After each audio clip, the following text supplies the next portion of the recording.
जैसे ही ये मामला हुआ तो डॉक्टर उमाशंकर सहनी, डॉक्टर माधुरी, डॉक्टर संजीव और इस तरीके से बहुत सारे गैर मुस्लिम हिंदू भाई हमारे फ़ोन किए, हमारे घर पे गए, जाकर मालूम किए क्या है, इस तरीके से आप लोग क्यों कर रहे हैं, ये किस तरीके से परेशानी कर रहे हैं, क्या भारत में जो लोग काम करने वाले हैं, भारत की अच्छाई के लिए सोचने वाले हैं, क्या आप लोग को काम नहीं करना देना चाहते हैं। इस तरीके से उन लोगों को सवाल उठाया। फिर वो लोग फ़ोन भी किए कि मौलाना आप परेशान न होइए, आपके साथ पूरा मुजफ्फरपुर खड़ा हुआ है। मेरी जो लाइब्रेरी है किताबों की, उस पर तलाश किया, वो बहुत सारी किताबें हैं, सब धर्म की किताबें हैं। चूँकि मैं सद्भावना प्रोग्राम बहुत ज़्यादा करता रहता हूँ, तो वो एक एक किताबों को, यानी तकरीबन वहाँ पे हज़ारों किताबें मौजूद हैं। एक एक किताबों को खोल कर छान छान कर वो देखे हैं और उसे मिला क्या, तो चंद नंबर लेकर गए हैं, इमाम्स काउंसिल का पम्फलेट लेकर गए हैं और चंद वो चीज़ें, किताबें, जिस तरीके से मैं प्रोग्राम वगैरह पूरे बिहार में करता हूँ, तो कहीं कोई किताब लिखे हैं, कहीं कुछ लिटरेचर लिखे, तो हमको देते हैं, मौलाना ज़रा पढ़ के देखिएगा कैसा है, ज़रा सा ठीक कर दिया कैसा है, कुरान की आयतें लिख कर देते हैं, किसको ठीक कर दिया कैसा है। तो ये चंद चीज़ें लेकर गए हैं, बाकी उनको कुछ नहीं मिला।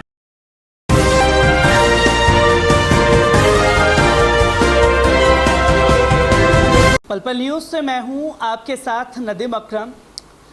सत्ता में बैठे हुए लोगों को ना तो बोलने वाले लोग पसंद हैं और ना ही काम करने वाले लोग पसंद हैं।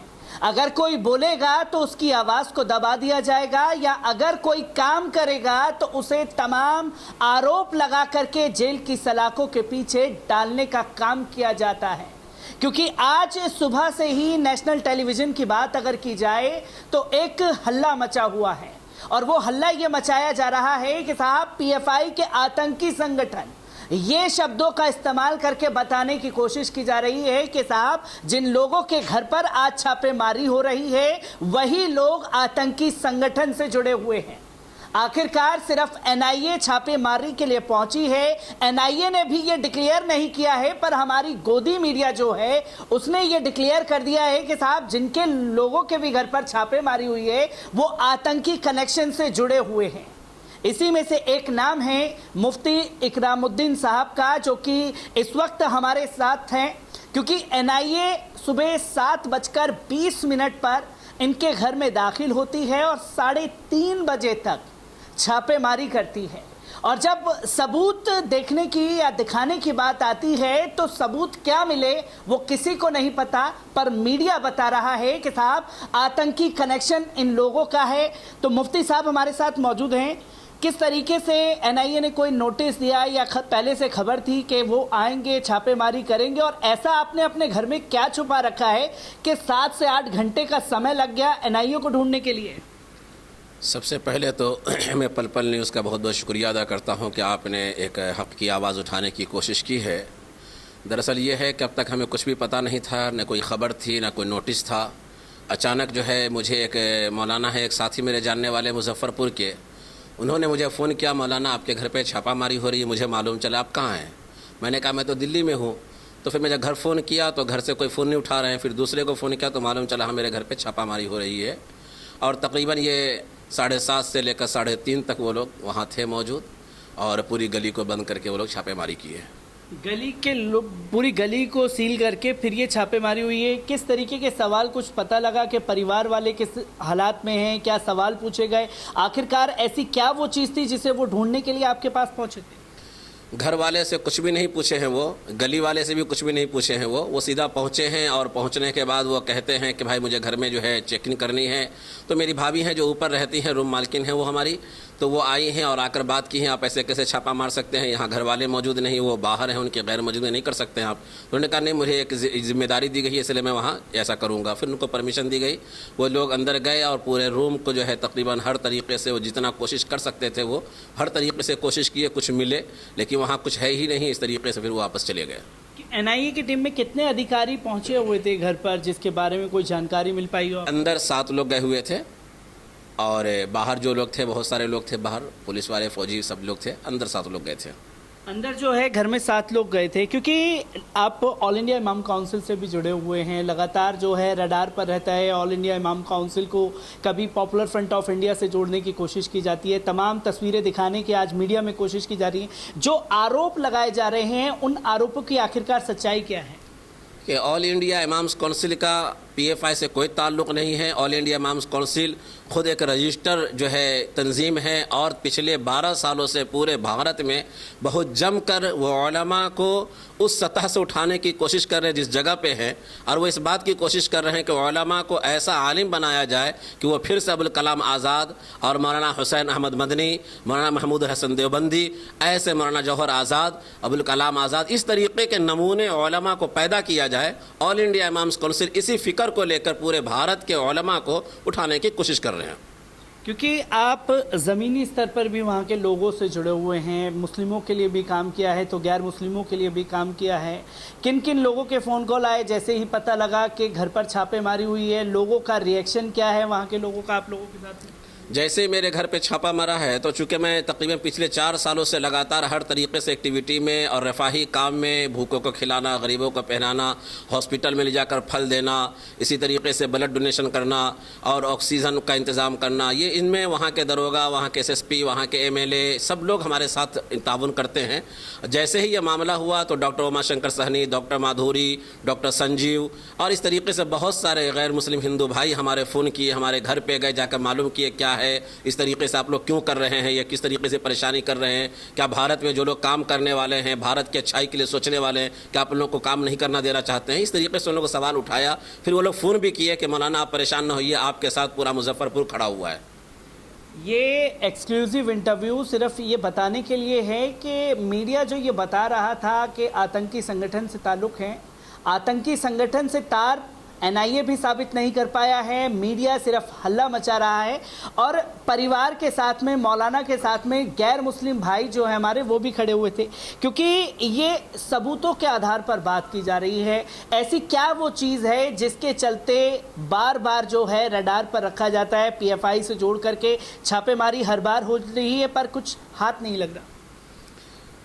ये चाह रहा है कि हिंदुस्तान में जो लोग भी काम कर रहे हैं उनके काम को डिस्टर्ब किया जाए। जो लोग कौम की आवाज़, आदिवासी की आवाज़, मजलूम की आवाज़, दलित की आवाज़, ऐसे SC ST OBC की आवाज़ बन रहे हैं भारत में, चाहे वो कोई भी हो, सिर्फ मुसलमान नहीं, सिर्फ इमाम्स काउंसिल नहीं, सिर्फ PFI नहीं, सिर्फ कैंपस फ्रंट नहीं, सिर्फ वहाँ का इंसाफ मंच नहीं, बल्कि वो जो भी तंजीमें आएंगी चाहे जिस शक्ल में आए, उनको हर तरीके से वो दबाने की कोशिश कर रहे हैं कि यहाँ मजलूम पे जुल्म किया जाता रहे, मॉब लिंचिंग की जाती रहे, लोगों का रेप किया जाता रहे, जलाया जाता रहे, लेकिन उसके लिए कोई आवाज़ उठाने वाला ना हो, ये कोशिश की जा रही है। और इसीलिए अलग अलग तरीके से आवाज़ उठाने वाले को दबाने की कोशिश की जाती है। क्योंकि मुफ्ती साहब 9 लोगों के घरों पर आपके अलावा साथ साथ में 9 लोगों के घरों पर छापेमारी हुई है, जिसमें SDPI के भी कैडर्स हैं, जिसमें पॉपुलर फ्रंट ऑफ इंडिया के भी कैडर्स हैं।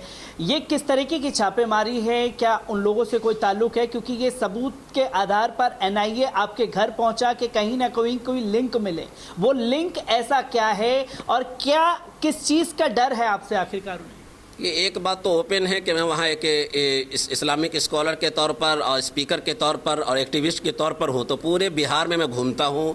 बिहार के हर जगह पे, चाहे वो हिंदू भाई का मोहल्ला हो, मुसलमान भाई का मोहल्ला हो, दलित का मोहल्ला हो, और वो स्टेज चाहे हमारे बिरादरान वतन में हिंदू भाई का स्टेज हो, मुसलमानों का स्टेज हो, किसी भी चीज़ जगह पे हो, मैं सब जगह जाता हूँ, बात करता हूँ।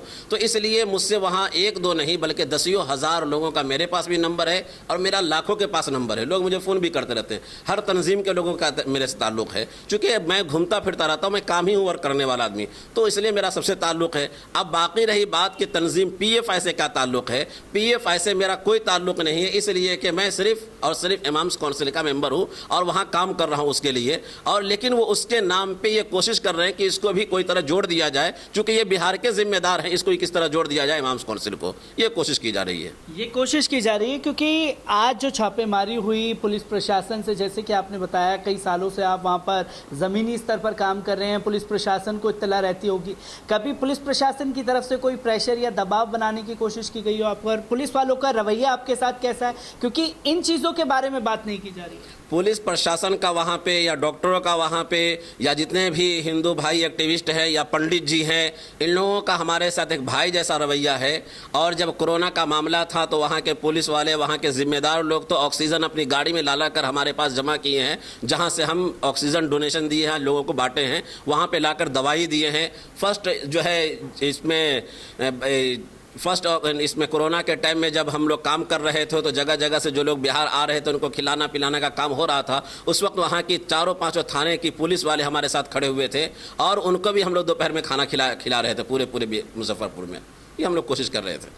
अभी किस तरीके का रवैया है, क्योंकि एलिगेशन लगा दिए जाते हैं, एलिगेशन लगाने के बाद जो है तस्वीरें बदल जाती हैं, पास पड़ोस के लोगों का रवैया बदल जाता है, जो साथ में थे उन लोगों का रवैया बदल जाता है। किस तरीके का डर है, क्योंकि जब जाएंगे आप मुजफ्फरपुर, एनआईए के लोग अगर दोबारा कॉपरेट करेंगे तो उनके साथ कॉपरेट करके चलेंगे? नहीं, अभी तक तो हमारे पास जो उस डिस्ट्रिक्ट के लोगों का फ़ोन आया है वो इंसाफ मंच का है और वो बाम सेफ के लोग हैं और उसी तरीके से बहुत सारे पंडित जी जिनका भी फ़ोन आया उन लोगों ने कहा मौलाना आप परेशान मत होइए, इनका काम है परेशान करना, हम सब आपके साथ खड़े हुए हैं। और वो सारे के सारे उस वक्त तक मेरे घर के पास खड़े हुए थे जब तक ये लोग वापस गए नहीं हैं। और गली में से भी 2-3 फ़ोन आया कि मौलाना मैं जानता हूँ आप कितना काम करते हैं, यहाँ तक कि जो औरतें हैं वो फ़ोन करके बताई हैं कि आप कितना काम कर रहे हैं लोगों के लिए, मैं जानती हूँ, इनके आने जाने से कोई फ़र्क नहीं पड़ता, हम सब आपके साथ हैं। मुफ्ती साहब, एक आखिरी सवाल लेना चाहूँगा, क्योंकि 8-9 घंटे जो है आपके घर में छापेमारी चली और इस 8-9 घंटे की छापेमारी में एनआईए कौन कौन से सबूत जुटा करके ले गई है, कुछ इन्फॉर्मेशन आपके पास आई हो? मैं जब घर फ़ोन किया तो मुझे मालूम चला कि मेरी जो लाइब्रेरी है किताबों की उस पर तलाश किया, वो बहुत सारी किताबें हैं, सब धर्म की किताबें हैं। चूँकि मैं सद्भावना प्रोग्राम बहुत ज़्यादा करता रहता हूँ तो वो एक एक किताबों को, यानी तकरीबन वहाँ पे हज़ारों किताबें मौजूद हैं, एक एक किताबों को खोल कर छान कर वो देखे हैं।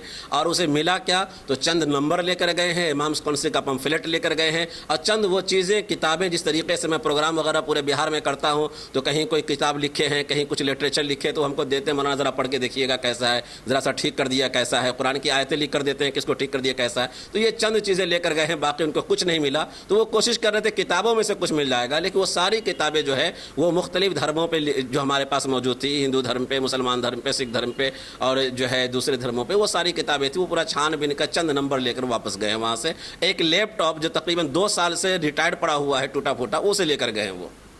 तो एनआईए किस तरीके से काम कर रही है इसकी तस्वीरें सभी के सामने हैं, पर ये पहली तस्वीर मुजफ्फरपुर से सामने आई है। इमाम साहब के जो पड़ोसी हैं, उनसे जो मिलने वाले लोग हैं, वो साफ तौर पर ये कह रहे हैं, जिन तस्वीरों को मीडिया कैद नहीं करना चाहता, कि हम आपके साथ हैं। इन लोगों का इसी तरीके से एलिगेशन लगाने का काम चलता रहता है।